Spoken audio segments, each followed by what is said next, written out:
From London, this is The World Today.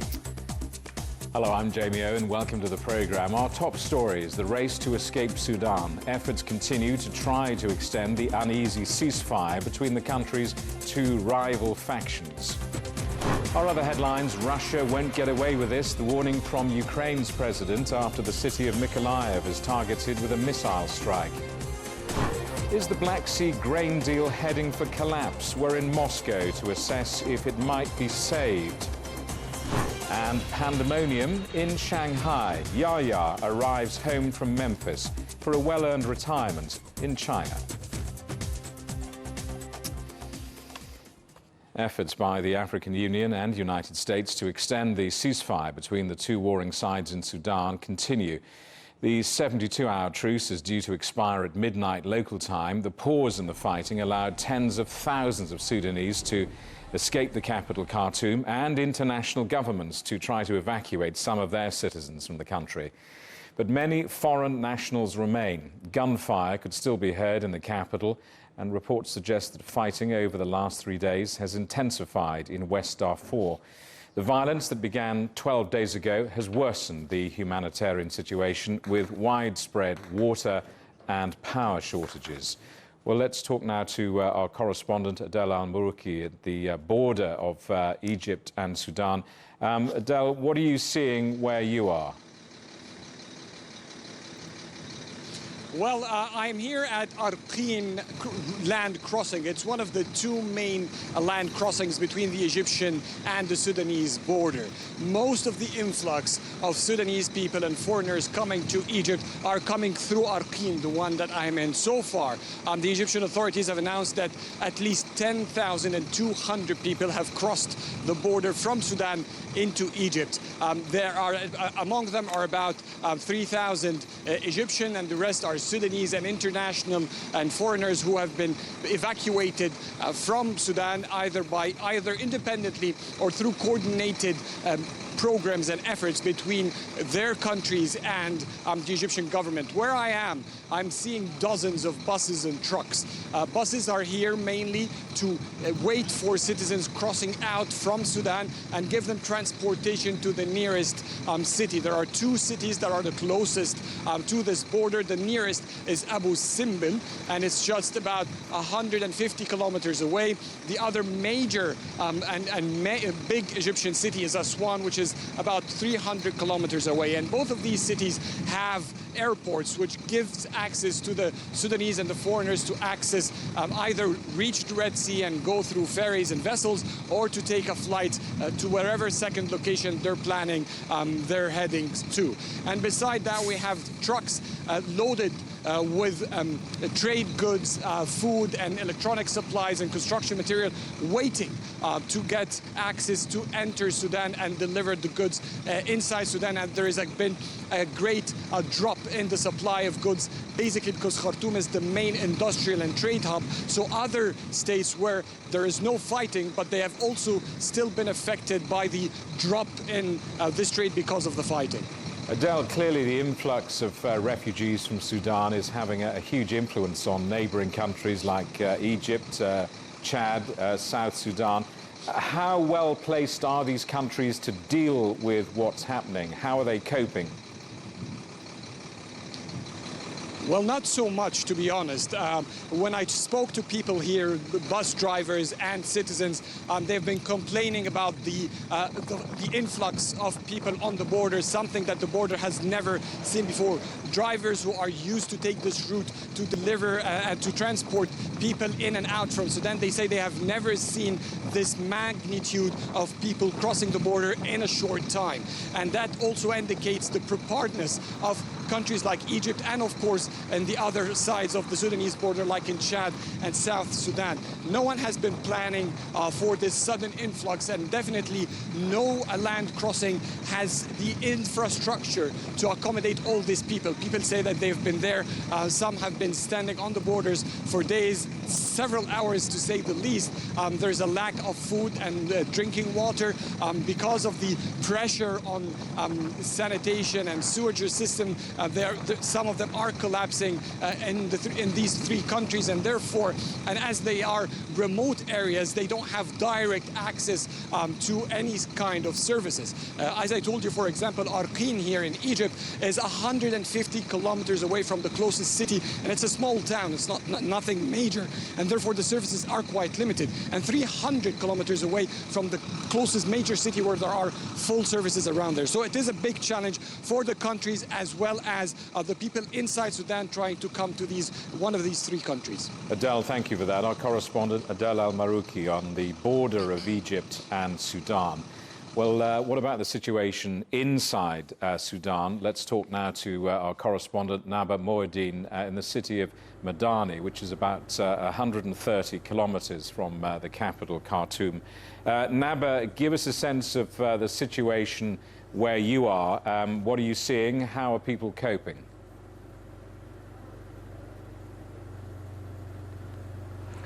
Hi, Jamie. Yes, the situation is still fragile for hundreds of thousands of families in Khartoum and in Madani too, because it's the next station for hundreds of thousands of families who are trying to cross to Egypt, Eritrea, Ethiopia, and South Sudan from Madani.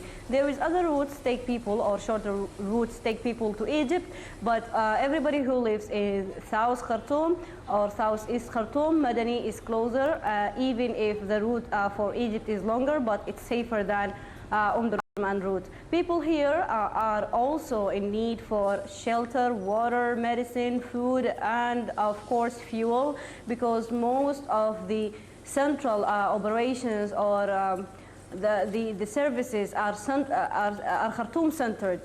The main refinery, the main medicine factories, food factories are located in Khartoum, and as the transportation of goods and commodities is not safe, so there is a scarcity in the states next to Al Khartoum, including Madani, to the extent that the governor of Madani and Al Jazeera state and other governors just announced a state of emergency yesterday to ban the monopoly of goods and commodities. So people are doing better regarding a relative calm and safety, but the humanitarian situation, health situation, and the need is really bigger than the state capacities. So the situation is vulnerable, and we are expecting a change in the situation, even the security situation at any moment, as Madani itself saw attacks and fightings, and the road links the two cities.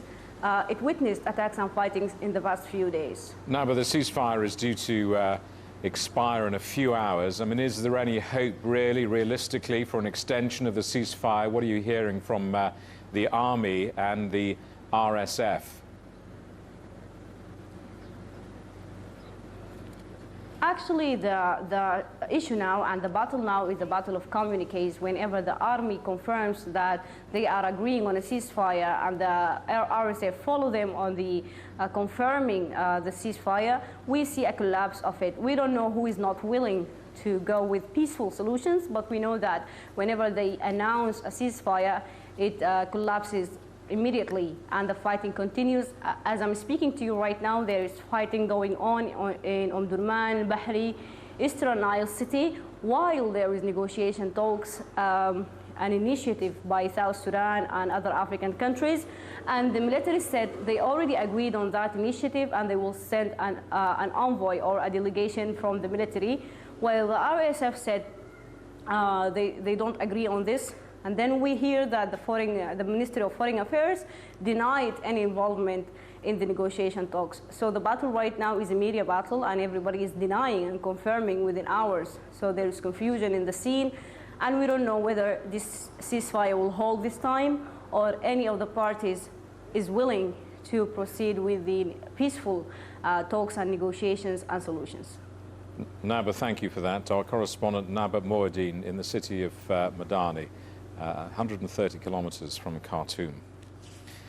Well, the first group of Chinese evacuees from Sudan has arrived in the Saudi Arabian city of Jeddah. They include 668 Chinese citizens and 10 foreign nationals.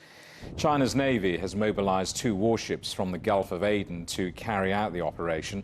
An Air China flight is scheduled to fly to Saudi Arabia on Friday to collect them and take them to Beijing. So far, China has relocated more than 1,300 people to safety. BP is facing a shareholder revolt at its annual meeting in London, which could see the vote to reappoint its chairman blocked. Some of the UK's biggest pension funds are angry over the energy giant's move to roll back its targets for reducing emissions. That move followed BP reporting record profits. The shareholders want to force the oil giant to align its targets with the Paris Climate Accord and commit to total carbon emissions cuts by the year 2030. Thousands of indigenous Brazilians are protesting in the capital, Brasilia, as part of a 5-day annual event known as the Free Land Encampment. They want new reserves to be created on their ancestral lands. Native leaders from over 300 indigenous groups are attending this march. Turkey's President Erdogan has cancelled another day of engagements because of ill health. He's due to hold a phone conversation with Russia's President Putin before they jointly inaugurate Turkey's first nuclear power reactor in an online event. The $20 billion plant was built by Russian state nuclear company Rostom.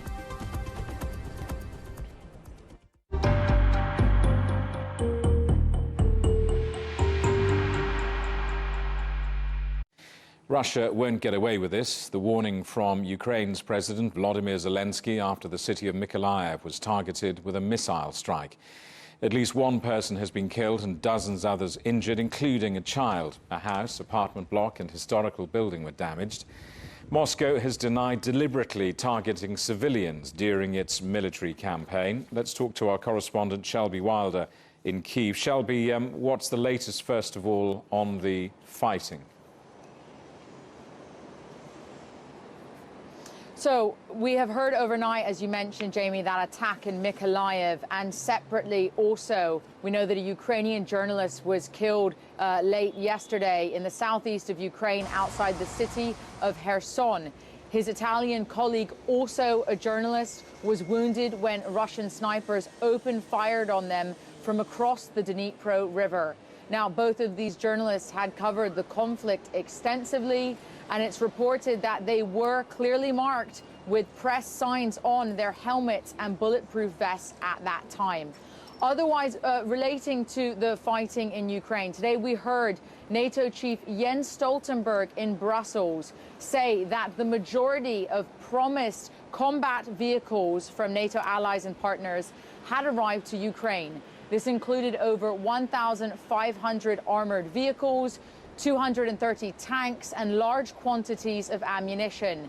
Jens Stoltenberg said that this would now put Ukraine in a stronger position to take back territory from Russia with Ukraine's spring counteroffensive. Jamie. And what about the battle for Bakhmut? Yes, so Russia's military has switched to defensive positions along the front lines. That is apart from the heavily contested city of Bakhmut in the east of Ukraine. And this is according to Ukrainian intelligence. We heard from Ukrainian officials saying that Bakhmut and the immediate surrounding areas in the Donetsk region was getting pummeled by Russia.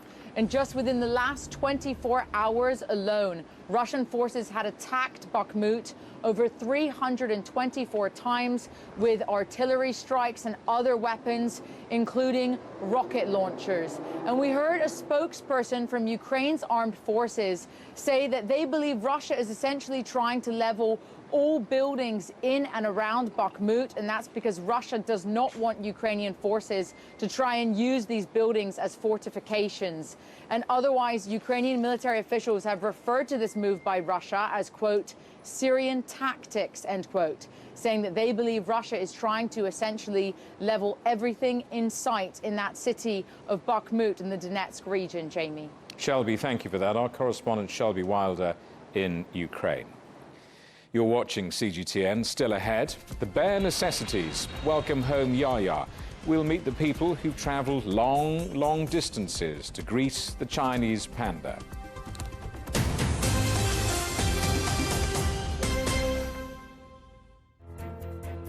There's a new agenda for a new world, accelerating change in almost every part of our lives. It's shifting the norms of how we work, travel, and connect. How we think, interact, and develop.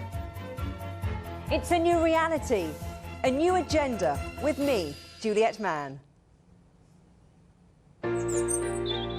Ever wondered what's the difference between a bear and a bull market? Where are the cash cows? And who are the lame ducks? And what exactly are black swans? Grey rhinos? And unicorn companies? Make sense of it all with Global Business, only on CGTN.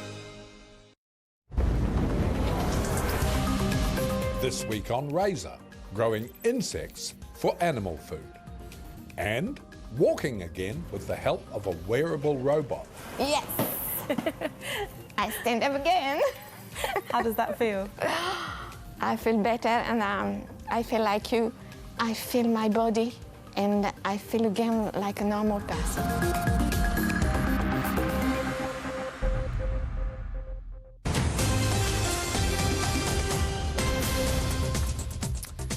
Hello, welcome back. A reminder of our top stories. The race to escape Sudan. Efforts continue to try and extend the uneasy ceasefire between the country's two rival factions. Our other headlines: Russia won't get away with this. The warning from Ukraine's president after the city of Mykolaiv is targeted with an overnight missile strike. Russia has warned that the only way to save the Black Sea grain deal is full implementation. The deal, brokered by the United Nations and Turkey last year, allows Ukrainian grain trapped by the conflict to be safely exported from the country's ports. Well, let's speak now to our correspondent, Stuart Smith in Moscow. Stuart, is this Black Sea grain deal heading for collapse?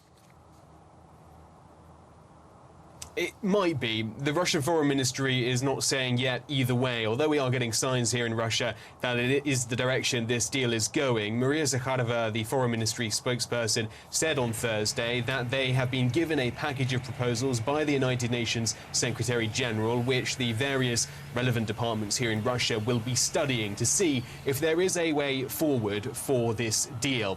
There is pessimism, for sure, within Russia, including within the Kremlin. Dmitry Peskov, the press secretary, saying that so far the implementation of the deal has been unsatisfactory, but there is still some time, perhaps, if a way can be found forward to keep it alive. Having said that, there was more contention this week when Ukraine again accused Russia of violating the side of the deal that keeps dry cargo ships moving through the Black Sea. Russia says it's undertaking an investigation into how Ukrainian naval drones ended up managing to get close to its fleet, the Black Sea fleet in Sevastopol, and therefore had to suspend the transit for a day. Ukraine says it's again Russia trying to stop this process from working. So until the Russian Foreign Ministry and other departments in Russia have consulted with each other, it's still unknown which way this will go.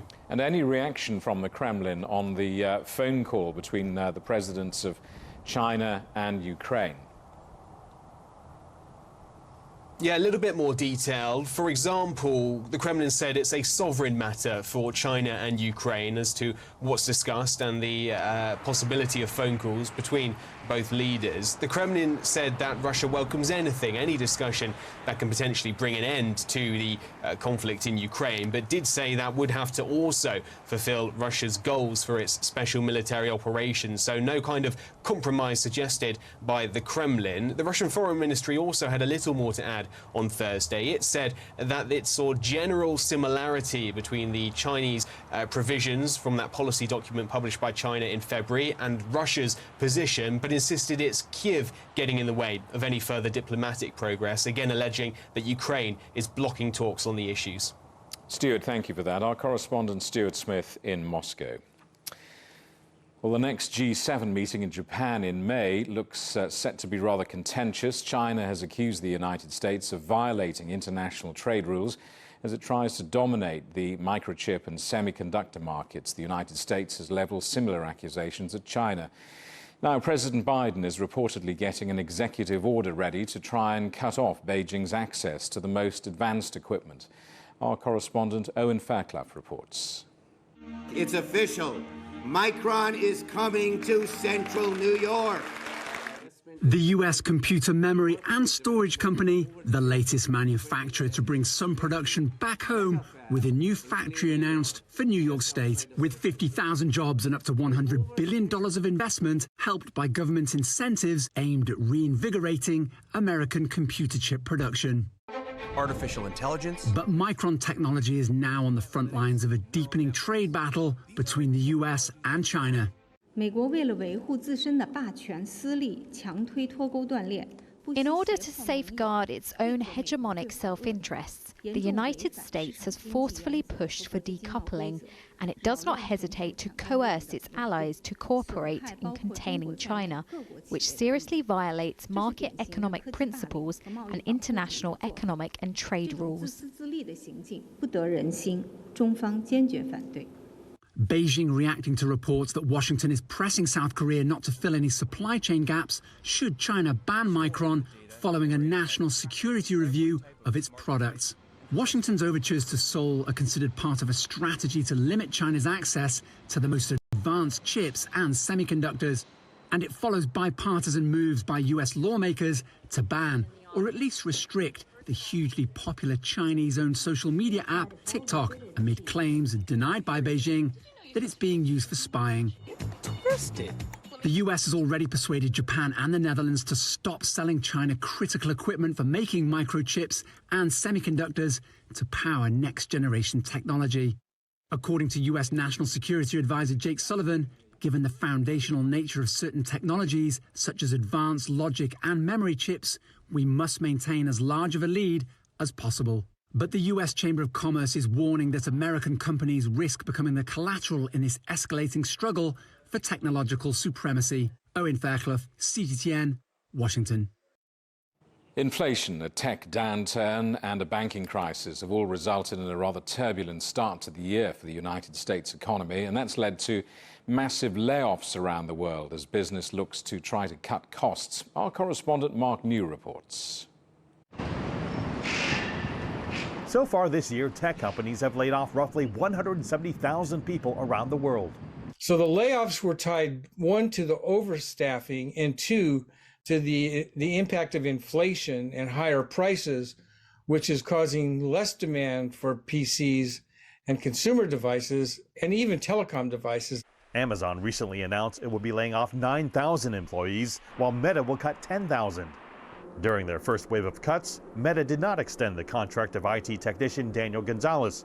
Now he's a contract worker at First Republic Bank, an institution also under financial pressure. It's following me, unfortunately, but like I said, try to do my best, just hope for the best, but plan for the worst. Small and mid-sized banks like First Republic are fighting for survival in the wake of the collapse in March of Silicon Valley Bank, a bank well known for having venture capitalists and startups as investors. As the value of the bank's investments drastically decreased and customers began withdrawing large amounts, the federal government stepped in as a backstop. And within the month, First Citizens Bank agreed to buy the troubled operation. What happened here with Silicon Valley Bank showed a crack in the banking system in the U.S., and that really has changed the dynamics of one, the smaller banks and whether they can potentially even survive, and two, how the U.S. government has to look at this going forward. Despite the turbulent economy, Lang Chen, a risk management consultant for one of the U.S.'s largest banks, isn't worried. I don't think the big banks has big impact so far, but then for the smaller banks, I'm not sure because I don't bank with them. But I just hope everything would be all right, and then the bank can survive so the whole economy can still keep going. But U.S. bank Goldman Sachs recently cut more than 3,000 jobs, and in Europe, Credit Suisse collapsed in March, with rival UBS sweeping in to take over. Just tell me your thoughts about the way the economy is going right now. Well, down the pan. It's not great. I was laid off in November. I was feeling burnout already. Layoffs combined with remote work policies have impacted downtown areas. In San Francisco, this side of the walkway used to be filled with restaurants, but now there's just one left, Sushi Quinta. Working in the day is like the 2 times a week. So maybe like the Tuesday, Wednesday, something. So that's why the business is a little bit tough. And like this one, up and down, up and down. Despite all the layoffs, there are signs of hope.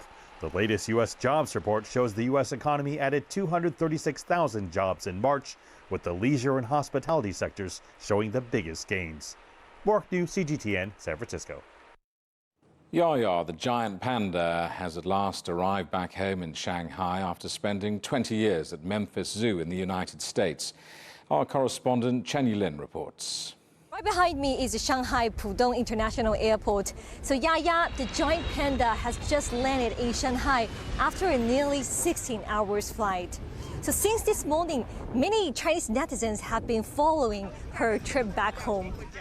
And according to the flight map, it is a FedEx flight, and many have noticed that the flight map has a panda icon. So during the whole trip, Yaya was accompanied by both the Chinese and American vets. And many Chinese panda lovers already went to the airport to wait for her return. I took an 8-hour train from Xiamen to Shanghai to see Yaya. I hope Yaya can be taken good care of after returning to homeland. I couldn't help bursting into tears when I saw Yaya come back. We want all the pandas to be safe and healthy. Yaya has become a bridge of friendship between Chinese and foreign people. We hope these pandas who are in foreign countries can be healthy and happy. We hope to see them more often. This is the Shanghai Zoo, and right over there is the Panda House. So Yaya is expected to spend around a month under quarantine in Shanghai before being housed at Beijing Zoo. Chen Ling, CGTN, Shanghai. The headlines again. The race to escape Sudan. Efforts continue to try to extend the uneasy ceasefire between the country's two rival factions. Our other headlines: Russia won't get away with this. The warning from Ukraine's president after the city of Mykolaiv is targeted with an overnight missile strike. And Russia warns the only way to save the Black Sea grain deal to allow the safe export of Ukrainian grain is by full implementation. And that is the world today. Thank you for watching. We're back with more news at the top of this hour. Coming up next, it's World Insight. For now, from all of the team in London, it's goodbye.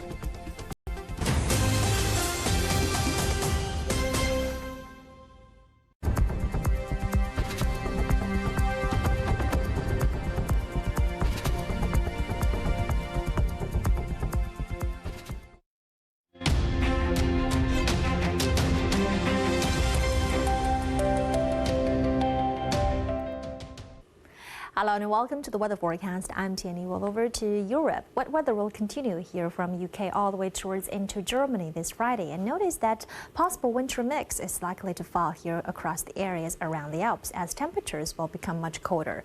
And here by Saturday, no big changes in the wet weather forecast, and heavy snow will continue to fall here for a large portion in the north. So please take necessary precaution to stay safe.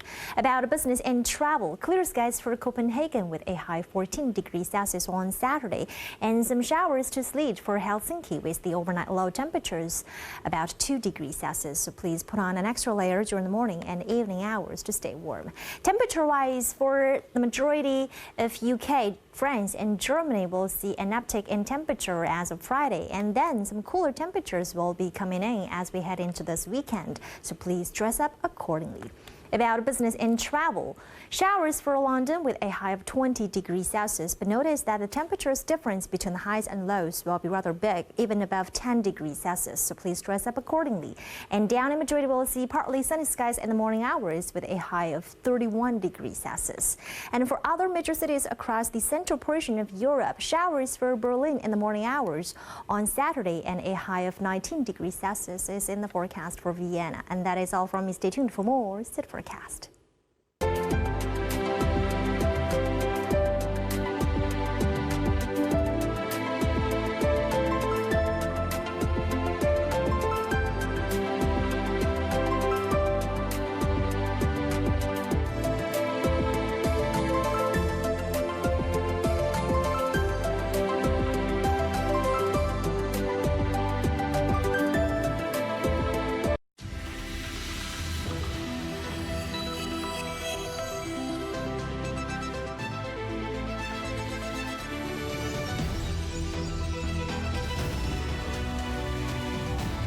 This is CGTN, China Global Television Network.